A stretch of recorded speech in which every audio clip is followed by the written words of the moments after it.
कांग्रेस के साथियों, ये नेशनल हेराल्ड पंडित जवाहरलाल नेहरू के द्वारा जब इस देश में अंग्रेजी हुकूमत थी तो अंग्रेजी हुकूमत के खिलाफ देश की आवाज़ बन करके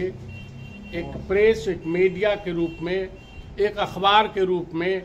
नेशनल हेराल्ड की स्थापना 1938 में की गई थी। अंग्रेजी हुकूमत के खिलाफ देश की आवाज़ बनने के लिए एक संस्था, वो संस्था अपना काम कर रही थी, लेकिन इन द लॉन्ग रन संस्था धीरे धीरे देश आज़ाद हुआ। आज़ादी के बाद उसको 1990 के आते आते वह घाटे में चली गई। उसके कर्मचारियों को वेतन देने लायक पैसे नहीं रह गए, अखबार भी निकालने के स्थिति में नहीं रही वो कंपनी। तो कांग्रेस ने समझा कि उस अखबार को पुनर्जीवित करने के लिए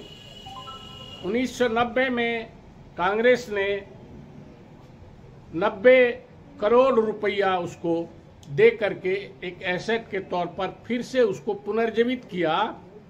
और वह संस्था नहीं बिके।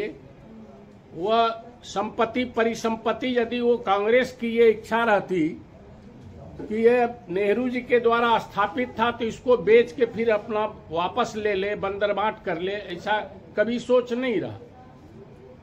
तो उस संस्था को पुनर्जीवित करने के लिए कांग्रेस ने 90 करोड़ रुपया उसको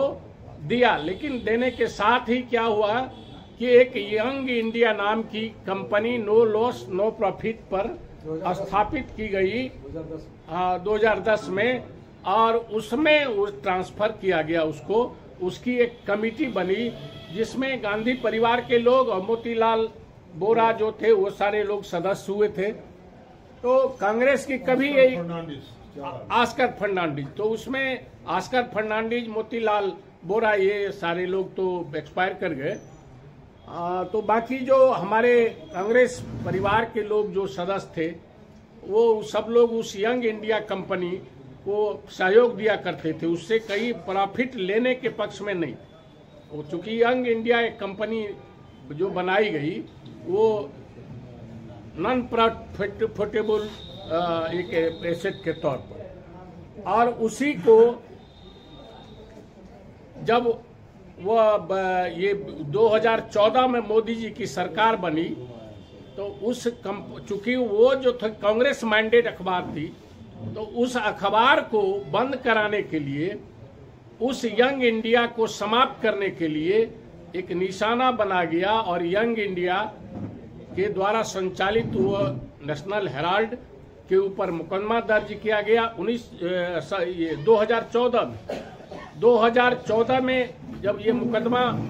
चला तो उसके बाद इसकी सुनवाई हुई और उसको कोर्ट ने खारिज कर दिया। ये कोई मामला नहीं है, उसमें कहीं से कांग्रेस के लोग और गांधी परिवार के लोग उसमें कहीं से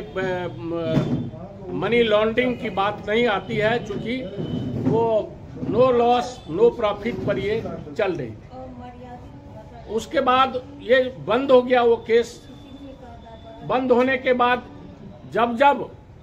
ये गांधी परिवार के लोग मजबूती से मुखालफत करते हैं मोदी सरकार के, तब इस केस को पिछले वर्ष भी 30 घंटा, 18 घंटा, 12 घंटा पूछताछ हुई। एक सप्ताह तक सोनिया गांधी जी को बीमार रहने के बावजूद पूछताछ किया गया, कोई रिजल्ट नहीं निकला। राहुल गांधी से लगातार पानी पिला के पूछताछ किया, कोई रिजल्ट नहीं निकला, फिर ठंडे बस्ते मुंह चला गया। इस बार जब गुजरात से राहुल गांधी ने हुंकार भरा और गुजरात में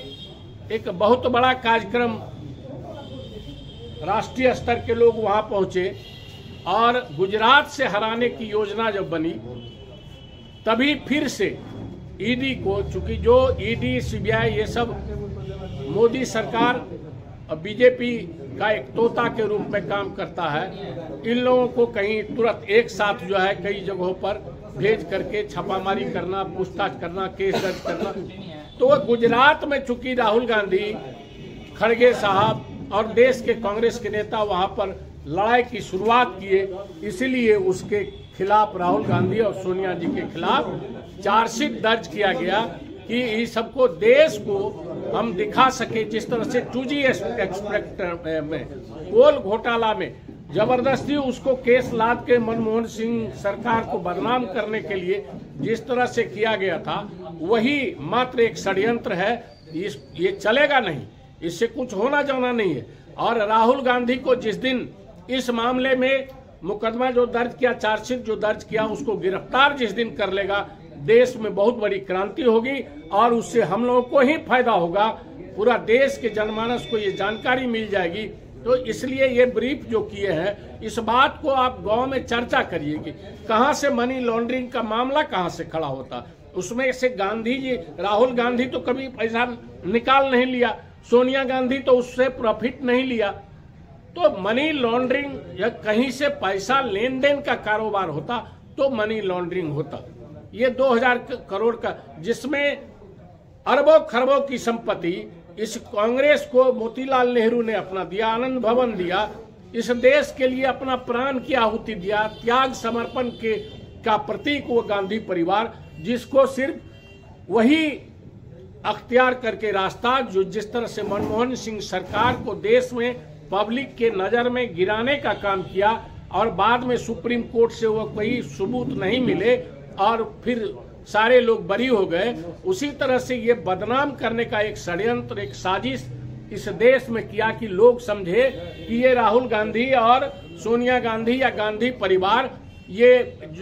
पैसा मनी लॉन्ड्रिंग करके पैसा जमा करके रखा है और उसको बदनाम करने की यह साजिश है। इसलिए हम लोग मजबूती से राहुल गांधी, सोनिया गांधी और गांधी परिवार के साथ है। आप गांधी परिवार आज तक 70 साल में देश की आजादी के बाद कोई लूट के भागा नहीं, भागा है तो मोदी ही, कोई मोदी नाम के ही व्यक्ति, चाहे ललित मोदी, नीरव मोदी, ये इन लोगों ने देश को लूटा है। ये 32 कंपनी के माध्यम से लूट करने वाले लोग, हम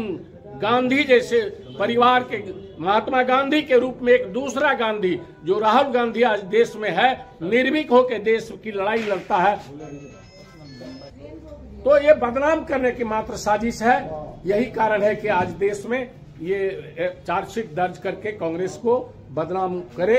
हम लोग उसका मुखालफत करते हैं। सर, आपने बहुत बड़ी बात कही कि कांग्रेस का जो शुरुआती रणनीति था वो क्या था और किस तरह से कांग्रेस पार्टी आगे बढ़ती गई और 2014 में बीजेपी की सरकार आई और बीजेपी की सरकार जो है वो महंगाई का मौत सुनने के लिए तैयार नहीं थी, लेकिन अभी महंगाई का मौत से पूरा हिंदुस्तान परेशान है। 2025 में बिहार विधानसभा की चुनाव है, आप किस तरह से मजबूती के साथ इस चुनाव को लड़ेंगे कि बीजेपी और बीजेपी से जुड़े हुए जो भी घटक दल के लोग हैं, आप उसे जवाब दे पाएंगे? देखिए, कांग्रेस पार्टी कभी गलती नहीं करी है। आवाम की आवाज बंद करके कांग्रेस पार्टी सब दिन काम करती रही है और देश में शासन सत्ता चलाई। लेकिन एक बड़े बड़े उद्योगपति का एक समूह जो कांग्रेस को बदनाम किया, आज भी लोगों को जब उस कांग्रेस को बदनाम करने का रास्ता कोई नहीं मिल रहा था, तो लोगों को आस्था की ओर धकेल करके, मंदिर मस्जिद की ओर धकेल करके, हिंदू मुसलमान की ओर धकेल करके लोगों को बांटने का, लोगों को तोड़ने का काम किया और उस आस्था के आधार पर, मंदिर मस्जिद के नाम पर लोगों के दिमाग में भ्रम पैदा करके लोगों को एकत्रित करने का काम किया, जिसलिए वो 2014 में सफल हुआ। लेकिन वो धीरे धीरे जनता समझने जा रही है इस बात को, और आपने देखा कि ये पिछले चुनाव में मोदी जी के नाम का जादू नहीं चला और वो नीचे धड़ाम से गिरा और अकेले सरकार नहीं बना पाया, और आगे आने वाले दिन में इसका सफाया हो जाएगा।